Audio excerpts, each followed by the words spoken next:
Bonjour à tous et bienvenue dans le MAG spécial Pierre Daguzan, j'ai envie de dire. Comment ça va, Pierre? Très bien, merci de me recevoir. Je suis très contente parce qu'on avait parlé il y a quelques mois, C'est ça. à peine 2 mois, 3 mois, quelque chose comme ça, juste après le combat au Combat Global. Voilà. Et voilà, il était sur un autre continent et il est là. Et ouais, je suis arrivé hier, donc voilà, je suis tout frais d'Hawaï. Hier à quelle heure d'ailleurs? 9h du matin. Ah oui, donc c'est 9h vraiment du tout matin, frais. ouais, tout frais. Ça va, décalage horaire? Ah ouais, je commence à m'adapter, mais ouais, j'ai fait 18 heures d'avion avec mon fils de 18 mois, donc c'était physique, c'était une belle guerre aussi. Alors pourquoi 18 heures d'avion? Parce qu'il ne vit pas en France. Voilà, c'est Où est-ce ça. que tu vis? J'ai la chance d'habiter à Hawaï, Depuis au longtemps? milieu du Pacifique, ouais, c'est ça, ça fait 7 ans. 7 ans. Après avoir passé presque autant de temps en Chine avant. Grand voyageur en plus. Alors est-ce qu'on peut parler un petit peu de ta venue en France, hein? Je pense que c'est pour voir la famille. C'est ça, c'est Mais ça. aussi t'entraîner un petit peu quand même. C'est ça, ouais, j'aimerais bien faire un petit tour de certains clubs parisiens, voir comment ça se passe, si c'est différent un peu de l'approche qu'on a aux États-Unis, vu que je suis avec un camp assez de très bon niveau. J'aimerais bien, ouais, savoir un peu comment ça se passe en France et voir un peu le niveau et apprendre de nouvelles choses et faire des rencontres, hein. Je pense que les arts martiaux, c'est aussi bon pour ça, c'est de faire des rencontres et devenir meilleur et apprendre d'autres personnes. Et quand tu vivais ici, tu avais fait un petit peu de MMA? Non, pas du tout. Pas Pas du tout. Je faisais du rugby Ah oui, c'est à vrai. assez bon niveau, enfin à Versailles, qui viennent de monter en Fédéral 2, donc c'est un bon. Ouais, c'est la bonne nouvelle de l'année pour mon ancien club. Faut pas retourner faire du rugby quand même, hein, parce que Non, là, c'est différent. Là. il y a des défis aussi en MMA. C'est Et ça. bientôt une date peut-être au Combat Global? C'est ça, là. Donc là, je suis en vacances et il faut juste que je leur dise quand je suis prêt pour revenir. Mais je pense, je pense au novembre, octobre-novembre, ça sera le retour plutôt novembre, puisqu'il faut, là, après un séjour en France comme ça, il faut retourner à une bonne hygiène de vie, manger clean, etc. Un peu Manger moins du de baguettes, fromage. etc. De fromage et de tout ça. Donc, ouais, je pense, vu que je rentre le 31 août à Hawaï, je pense 2 mois après ça, ouais, donc fin octobre, début novembre, ça serait bien. D'accord, donc du coup, hein, vous avez entendu. Moi, je pense qu'on va faire on va te suivre en fait. Si t'es OK, nous, on va te suivre. Avec Et puis, plaisir. on va aller te présenter, du coup, au club parisien. Pour ceux Avec qui ne te plaisir. connaissent pas, au contraire, ça peut être hyper intéressant. Et puis, tu pourras nous faire ton retour, en fait, sur tes sensations avec tes sparring à ce moment-là. Et ouais, ça peut être une bonne expérience. C'est ça, ouais, j'aimerais, ouais, ça serait super. Bon, on prépare le planning et puis on t'envoie tout ça et tu nous dis quand tu es dispo. Voilà, c'est ça. On en a parlé dernièrement lors d'un live, en Ouais. même temps. Avec le recul, toujours le même avis sur ton précédent combat? Ouais, après, bon, c'était, ouais, ça a été, c'est un combat, c'est toujours dur. Enfin, les défaites, c'est toujours très dur à MMA, surtout comme ça où en général, j'ai pas été, j'ai pas eu, je me suis jamais fait, j'ai été droppé 2 fois où j'étais au sol. Je me relève à chaque fois, mais bon, c'était la première fois que ça m'arrive, donc ouais, c'est pas la meilleure sensation et voilà, donc maintenant on a juste envie d'y retourner, pas trop vite, parce qu'il y a quand même, il faut faire attention à ça, la santé c'est important, quand on prend des concussions comme ça, c'est un peu des traumatismes crâniens, donc il faut prendre le temps de se remettre, de ne pas revenir en sparring trop tôt, de prendre le temps que le cerveau se répare. Après, je fais d'autres trucs, je fais de l'acupuncture et j'ai une bonne équipe derrière moi pour aussi travailler ce genre de choses. Donc voilà, il faut faire attention à son cerveau parce qu'après le sport, on en aura quand même besoin. T'as ressenti quelque chose ou... Non, pas vraiment. C'était vraiment des flash knockdowns où hop, bam, mais j'étais sur pied juste après, même après le combat, j'ai aucun séquelle, rien. Mais voilà, je fais quand même attention parce que voilà, Oui, c'est normal, c'est quand même particulier. Voilà. C'est vrai que la FMMAF a un quota. Ouais. En fait, je crois que c'est au bout de, je sais plus, c'est 3 KO, enfin peut-être c'est une boutade, hein, peut-être c'est une erreur, mais il y a un nombre de KO dans l'année à ne pas dépasser. Ouais. Si jamais la personne a eu autant de KO, elle ne peut pas combattre pendant peut-être 6 mois, 1 an, quelque chose de ce genre. Je mettrai l'info en barre d'infos, puisque sait-on jamais. Je l'ai plus en tête parce que le code sportif entre-temps a évolué, donc il y a eu des changements, oui. Ouais. Ouais, comme ça préserve l'intégrité. C'est important. Et donc de l'acupuncture. Ouais, il y a des signes, enfin, il y a des études très sérieuses de médecins, etc. Et l'acupuncture avec stimulation électrique qui peuvent faire même revenir, enfin, qui traitent les symptômes de traumatisme crânien et peuvent les reverser, les renverser, pardon. Bah, du coup, je pense que certains vont se poser la question, mais alors pourquoi faire du MMA? Pourquoi prendre autant de risques? Eh bien, parce que je pense que c'est comme un peu tout, c'est le challenge. Savoir comment on réagit dans des conditions extrêmes. Et après, enfin, je pense que c'est être compétiteur. Moi, j'ai toujours été compétiteur. Et voilà, et je pense que le MMA, c'est un des ultimes sports de compétition parce que voilà, on est tout seul en face d'une autre personne, enfermé en général dans une cage et c'est le meilleur qui gagne. Donc quand ça se passe pas bien, la plupart du temps, on peut s'en prendre qu'à soi-même.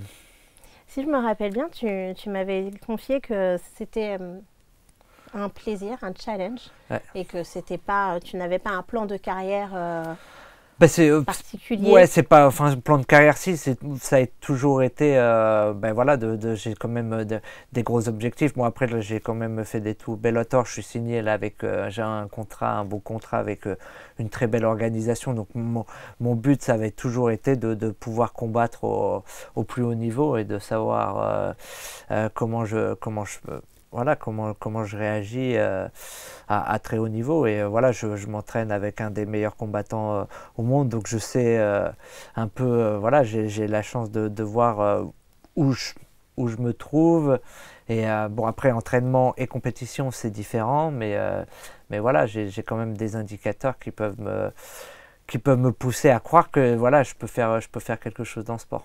Et avec qui est-ce que tu t'entraînes? Max Holloway, Voilà. entre autres, Yancy Medeiros, il y a aussi quelques anciens, Lowen Tainanes qui est signé au One FC, qui était invaincu pendant de longues années, qui a juste perdu récemment contre un mec solide du One FC, mais je pense qu'il aurait dû le gagner. Donc, et voilà, ouais, Keoni Diggs du Bellator, donc ouais, on a une belle équipe, on est avec des combattants signés dans des grosses organisations, donc voilà, ouais. C'est pas rien. Ça fait rêver un petit peu quand même, quand on s'entraîne avec, ces personnes. Ça fait rêver. Après, moi, ça donne envie. Je le côtoie. J'ai fait des corners du FC Fight.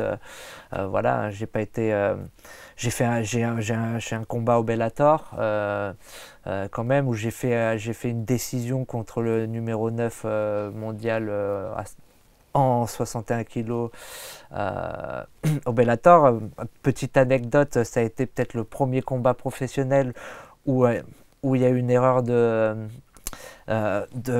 timekeeper. Donc mon premier round s'est fini au bout de 3 minutes au lieu de 5 minutes. Et après, je suis le premier peut-être combattant qui a fait un combat complet de MMA de 13 minutes au lieu de 15. Et d'ailleurs, ce combat aurait dû être un no contest, mais on a fait une requête pour ça, mais j'étais débouté, je pense pour des mauvaises raisons, et c'était plutôt une question politique, voilà, qui était... mais bon, c'était la vie. Après, Après aussi, bon, le combat était très serré. Je pense que à la fin, je commençais à prendre le début et à prendre le dessus parce qu'il commençait à fatiguer. Et donc 2 minutes. Donc voilà, j'aurais pu avoir une belle victoire au Bellator qui aurait pu faire changer les choses. Mais bon, là pour l'instant, j'ai un bon contrat avec Combatté, une belle exposure. exposition, c'est sur RMC Sport en France, etc. Et voilà, c'est sur des chaînes nationales aux États-Unis, donc c'est quand même très bien. Et là, il faut juste que je retourne du côté de la victoire, et voilà, je pense que j'ai encore quelque chose à faire. Oui, je pense.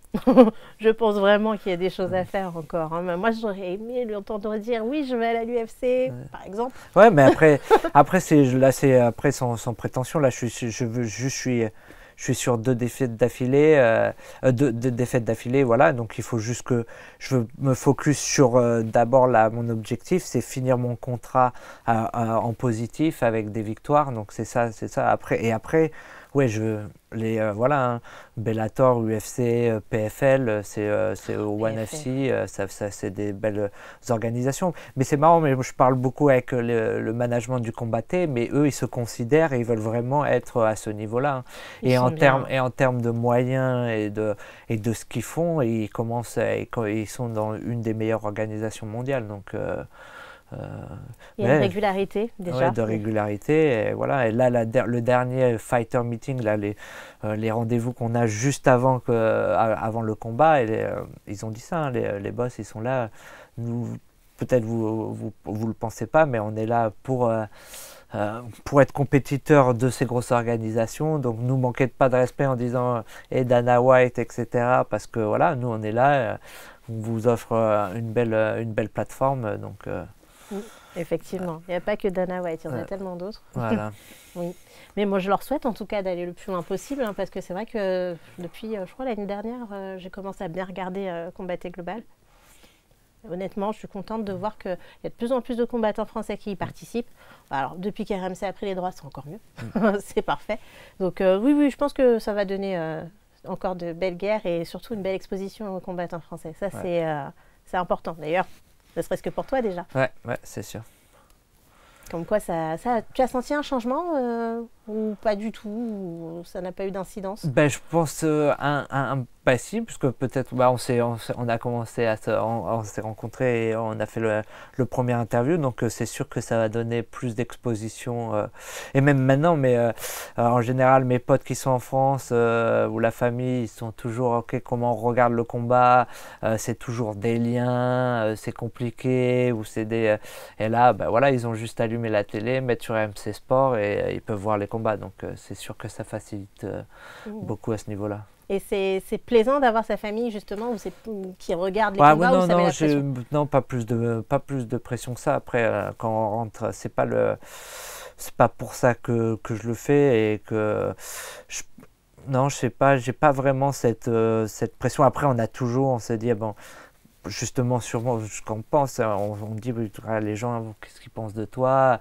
Ils pensent parce que les gens se souviennent plus de tes défaites que tes victoires. Donc c'est toujours, voilà, le MMA, c'est un sport très ingrat. C'est génial quand tu gagnes, quand tu perds, c'est pas pareil. Et ça, voilà, c'est un impact psychologique, physique, voilà, qui est plus fort que dans les autres sports, comme les sports collectifs ou autres. Effectivement. On parlait du UFC, justement, c'était pour faire la transition, parce que tu repars le 31 août et le 3 septembre, il y a l'UFC Paris. Et c'est ce que je me suis dit. Je me suis dit quand même, là, qu'à quelques jours, j'avais pris mes billets avant que l'annonce définitive soit faite. Ouais, mais ouais, c'est dommage. Après, moi, ça me laisse en me disant, voilà, maintenant, j'ai peut-être une année ou autre de pouvoir faire les changements pour peut-être être un jour sur une carte de l'UFC ou du Bellator à Paris. C'est vraiment, ça serait un objectif bel à atteindre. Oui, ça effectivement. En plus, il y a énormément de combattants français sur la carte. C'est un bonheur. Ouais, ça commence et c'est super. Et là, on voit qu'on a de plus en plus de combattants français sur les différentes grosses organisations, et ça fait plaisir. Hein. Parce que oui, à vrai dire, on n'est pas trop représenté par rapport aux Américains, aux Brésiliens, etc. Après, c'est vrai que le niveau aux États-Unis local est, je pense, peut-être que je me trompe, hein, mais je pense qu'il est quand même plus haut du fait de la professionnalisation, du fait qu'il y ait beaucoup plus de teams que aussi c'est un pays qui est bien plus grand et voilà, avec beaucoup plus d'organisation. Mais après, on peut voir que même en France, voilà, on voit plein d'équipes qui créent des super talents et voilà, qui sont partis de rien et qui sont maintenant, voilà, qui font des headlines à l'UFC ou au Bellator. Hein. Alors, c'était comment avant, en fait? On a envie de savoir comment est-ce que tu faisais lorsque tu combattais à l'étranger, notamment, Ouais. et en étant français, mais... Ben moi, voilà, toute ma vie, j'ai combattu à l'extérieur. Voilà, j'ai toujours été, et surtout en plus j'ai en Asie j'ai jamais eu de combat facile. Et ouais, c'est ça, j'ai toujours combattu à l'extérieur, combattre les organisations en choisissant en général des mecs pour qui perdent plus ou moins ou pour faciliter leurs combattants ou le combattant dans le pays où on est ou qui est signé déjà avec l'organisation. Donc voilà, ouais, ça a toujours été un challenge, mais ça met encore plus de motivation parce que je sais que voilà, c'est encore plus dur pour moi parce que voilà, hein, on combat à l'extérieur. Donc c'est pour ça que ouais, un jour j'ai ce rêve après avoir fini ce contrat avec Combatté, parce que je pense pas qu'ils vont faire des shows en France tout de suite. Après, pouvoir, il laisse aussi une petite disponibilité. Hein. Les organisations françaises arrivent à négocier ça. Ouais, j'ai vu ça là récemment. Moi, mon contrat, il est sur ça, c'est complètement fermé. Ça, je sais. Je pourrais faire du grappling ou du kickboxing ou peut-être, mais au niveau MMA, je suis en exclusif. Ok. C'est bien c'est bien aussi. Ouais, après hein. c'est bien parce qu'on se pose pas de c'est- questions. Voilà, c'est là une j'ai un appel à sécurité. faire et je sais que voilà, j'ai un minimum de combats que je peux avoir dans l'année. Donc ouais, il y a cet avantage. Ouais. Mais est-ce qu'on gagne bien sa vie en tant que combattant Ben, je pense que c'est quand même assez difficile, même, enfin voilà, moi qui côtoie pas mal de fighters du Bellator, de l'UFC, etc., que c'est très dur au début de gagner bien sa vie. Hein. Il faut souvent une autre occupation ou de très très bons sponsors. Il y en a qui ont cette chance, qui peuvent trouver un peu des mentors, des mécènes comme dans l'art et qui peuvent supporter des carrières. Mais après, ouais, il va falloir faire les deux. Hein. Et il y a beaucoup, même on le voit, hein, de combattants UFC ou Bellator qui sont encore employés presque à temps plein ou en temps partiel. Ils ne sont pas... tous les 500 ou les 600 fighters qui sont, il y a une bonne partie qui travaille encore. Wow. Donc ça, c'est la réalité il y a peut-être 10, 20, enfin je vais pas donner de chiffres parce que j'avais pas, mais je sais que le chiffre est quand même assez important. Hein. Surtout qu'aux États-Unis, voilà, il y a les taxes, il faut payer ses équipes, il faut payer son entraîneur, son manager. Donc voilà, déjà... une fois qu'on a fait, par exemple, on a gagné notre combat, voilà, quand on est à l'UFC, on va commencer à être 10 000 $, 12 000 $, voilà, 10, 12 000 euros. Donc si on gagne 20 000 euros, et sur 20 000 euros, il y a peut-être 25% ou plus qui partent déjà voilà, dans les frais du camp d'entraînement. Manager en général c'est entre 10 et 15%, et après entraîneur 5% pour chaque entraîneur en général. Moi c'est des moyennes, mais c'est en général c'est la norme. Hein. Donc voilà, 2 entraîneurs et un manager, ça fait déjà entre 20 et 25% de ton salaire qui est déduit. Hein. Donc voilà, on fait 20 000, tu enlèves 25%, il reste voilà 10, il reste pas... Ah, c'est impressionnant quand même. Hein. Donc en fait, on n'est pas combattant pour l'argent. Enfin, à part au début, quand mais après on le fait. Quand on est en haut du ça classement, là, c'est encore autre chose. Ça prend un peu de temps. Oui. Ça prend un peu de temps. Mais après, c'est vrai que maintenant, on peut voir que les carrières, quand après on ramène du chiffre, etc., on peut faire beaucoup, beaucoup d'argent. Est-ce que tu as des sponsors? Oui, j'ai quelques supports, ouais. Et en plus, tu J'ai travailles à quelques côté. supports et ouais, j'ai de la chance d'avoir un très bon travail avec des horaires très aménagés qui me permet de m'entraîner 2 fois par jour sans problème.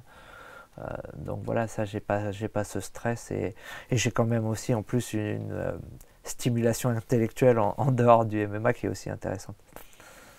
Et aussi l'environnement, j'ai envie de Et dire. voilà, ouais, L'environnement où il Hawaï, vit, hein, ça voilà. fait rêver. Hein. Voilà, On ira un je peux jour. aller surfer, voilà, je vais baigner après l'entraînement. Voilà, ça, et c'est vrai que c'est dur, c'est dur.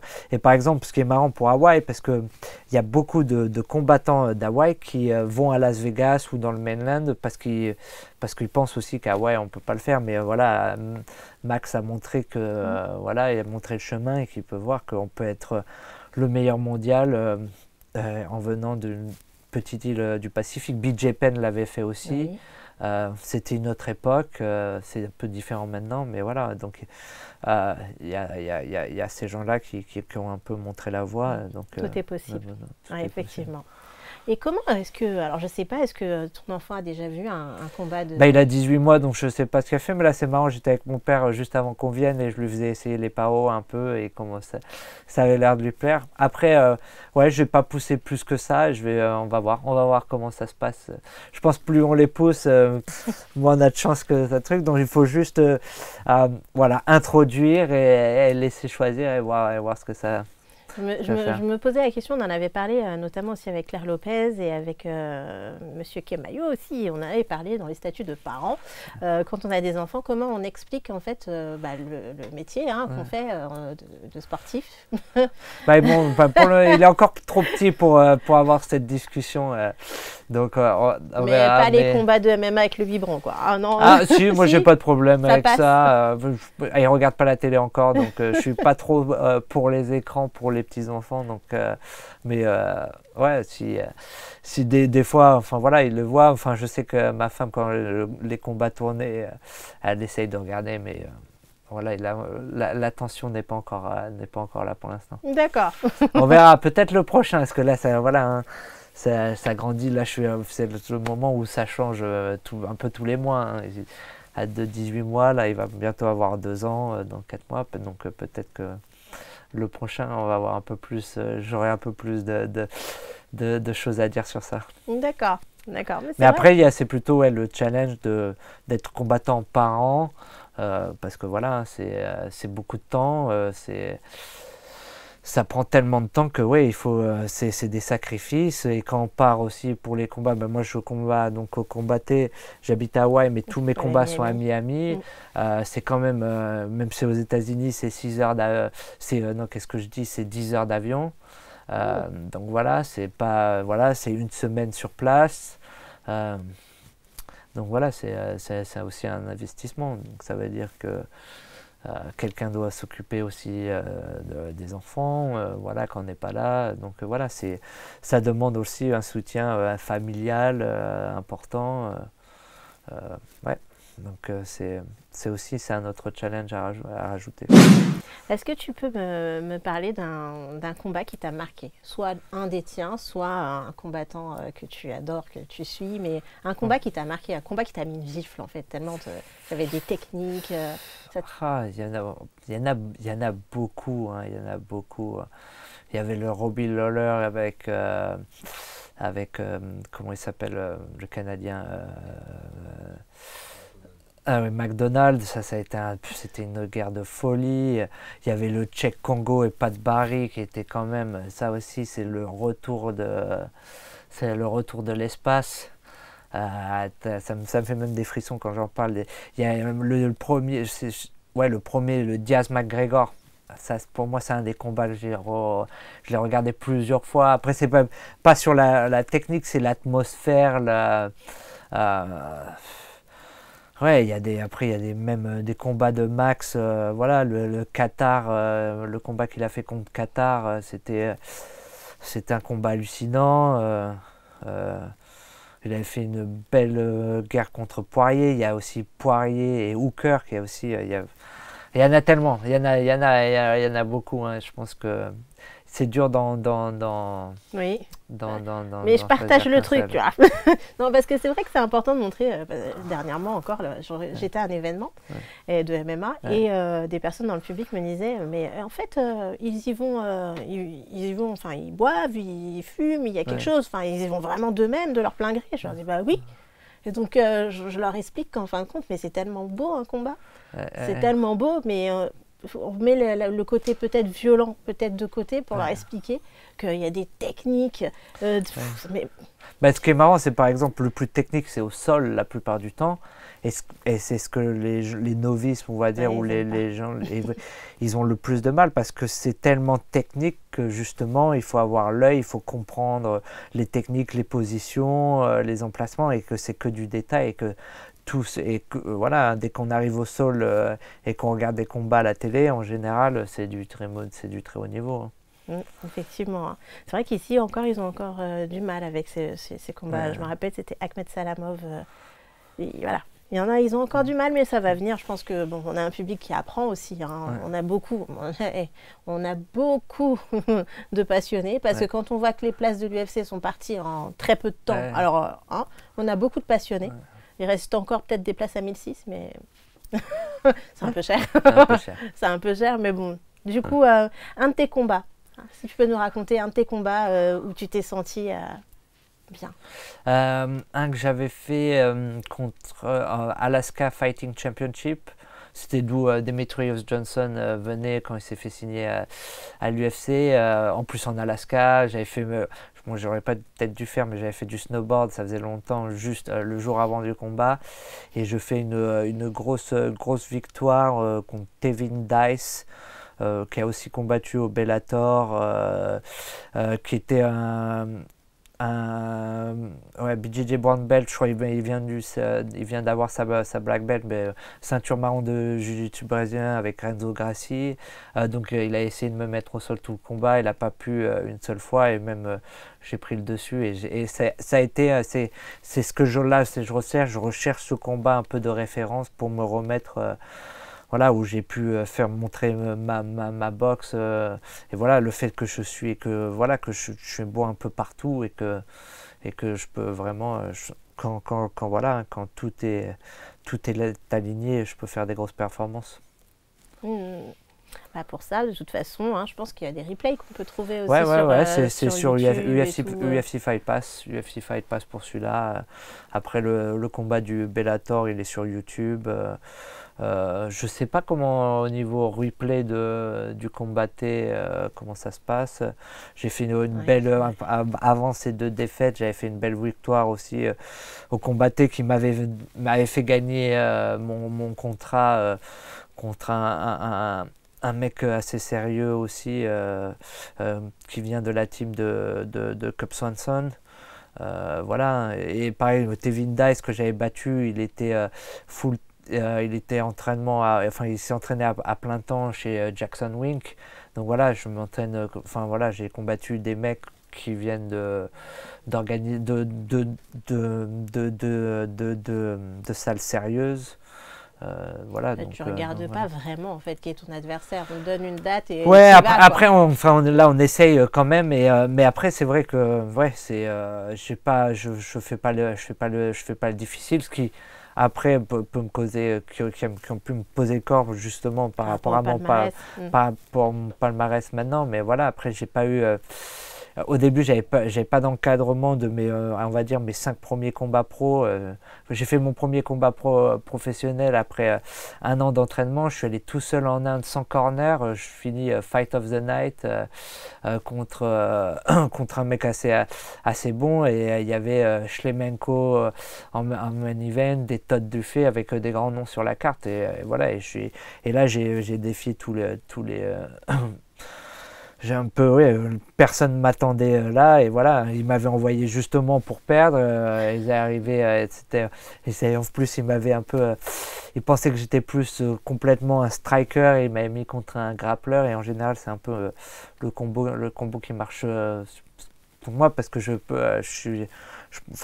considère avoir un bon... une bonne boxe kickboxing, mais vraiment, au sol, je suis très, enfin voilà, je me sens très bien au sol, donc voilà, c'est. Alors, est-ce que tu as un petit mot en fait à faire passer à ceux qui nous suivent, tout simplement pour leur demander de te suivre ou de présenter à eux? Bah oui, ben voilà, si vous voulez un peu vivre, suivre voilà, la vie d'un combattant étranger, enfin d'un combattant français qui vit à Hawaï, voilà, vous aurez la chance, suivez-moi sur Instagram, hein, Pierre Daguzan, et voilà, vous pouvez voir un peu comment la vie se passe à Hawaï. Voilà, des fois je mets des trucs d'entraînement avec Max et les derniers et tous mes autres training partners. Donc voilà, hein, on sait que les réseaux sociaux maintenant c'est aussi une part très importante du business du MMA.